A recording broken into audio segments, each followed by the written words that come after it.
Summer is clearly here, but the disruptions caused by the pandemic are affecting the summer plans of some students and teachers.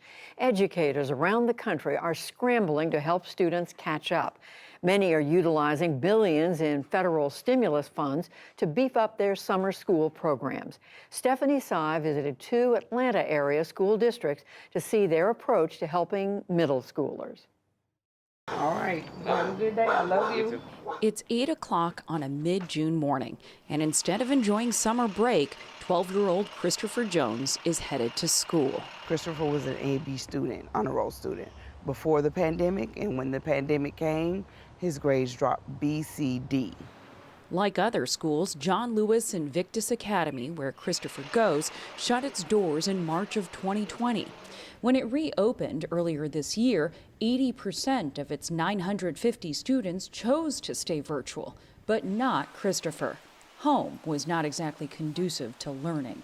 My gosh, it was hard. While I'm on the Zoom, my mom cussing out my brother. My dog's barking, so my teacher always telling me to mute myself.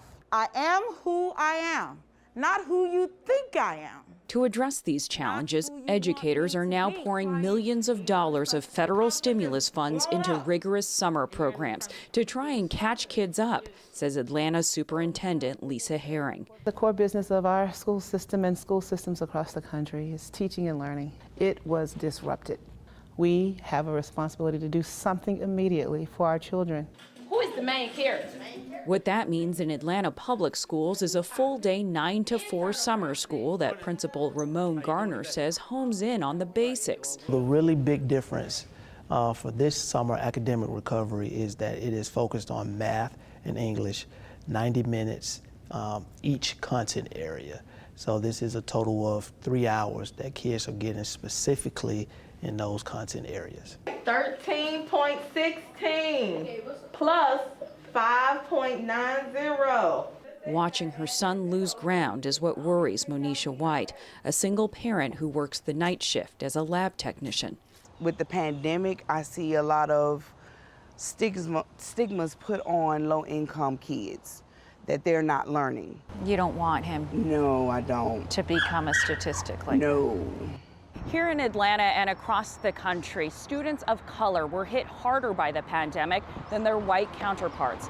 A McKinsey & Company study found that all students might be 9 months behind in math, but that Black and Hispanic students could be as far as a year behind. This is a high poverty area. Our school is a Title I school, 100% free and reduced lunch, single parent households. And so home life for some of our students can be very, very challenging. Lunch, friends, here you go. The summer program provides food, breakfast, lunch, weekend meals to take home on Fridays, and snacks. After you put your sugar in there, shake, shake, shake. Hands-on afternoon sessions, such as the science of ice cream making and flag football, are meant to acclimate students back after a year and a half of social distancing.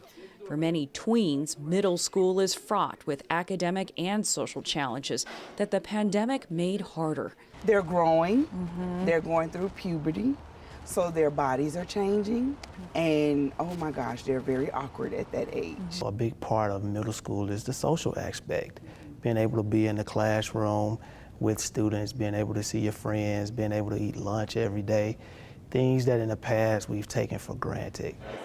The amount of learning lost during the pandemic is still difficult to pin down.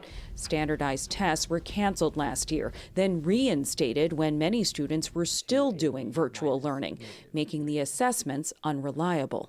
We know that our kids need us more now after this event than ever before.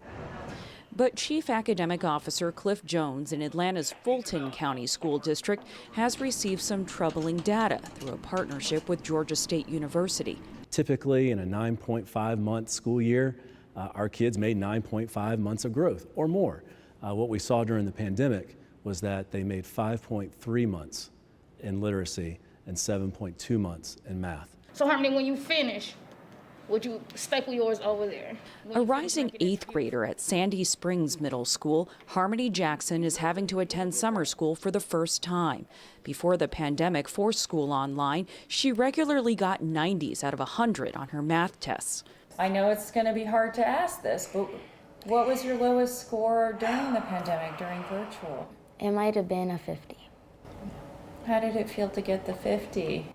It was really shocking because I know I've always been super good at it, and then suddenly you're seeing these low scores and you're like, what happened?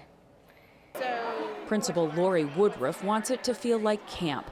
That means literature discussions in an outside courtyard, a scavenger hunt to teach the Pythagorean theorem, and building a roller coaster to demonstrate basic physics. Oh, I like the two of them. Can I put this down? That's great. No child wants to be in summer school, right? So we've tried to make it a very welcoming place, that they want to be here. Being in the classroom is the best. Do you feel like you're starting to regain the confidence? I really am. I'm already starting to get the 90s back that I used to start getting. That's amazing. Yes. To help students like Harmony, Fulton County doubled the number of schools offering summer classes, expanded course options, and opened the program to all students. But finding enough teachers was a challenge, even after $1,000 bonuses were offered. Our teachers, quite honestly, are exhausted. I could have probably put about 30 more kids in summer school had I had more teachers. Summer school is just one tool in bringing kids up to grade level.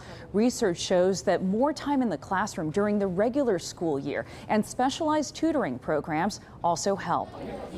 Both school districts have no illusions that a few weeks in the summer alone can combat the COVID slide. Our belief is not that everything will be resolved at the end of June 2021. We know that we have to have a long-term perspective on our plan moving forward. This can't be made up in 1 year. Both Atlanta Public and Fulton County districts have 3-year plans to get students back up to speed.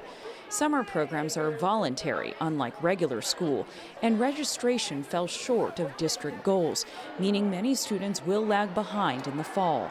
But for some, like Harmony, there are signs of progress. I'm so happy that the excitement is back on her face. I definitely know without the summer school program, she would not be prepared as a rising 8th grader.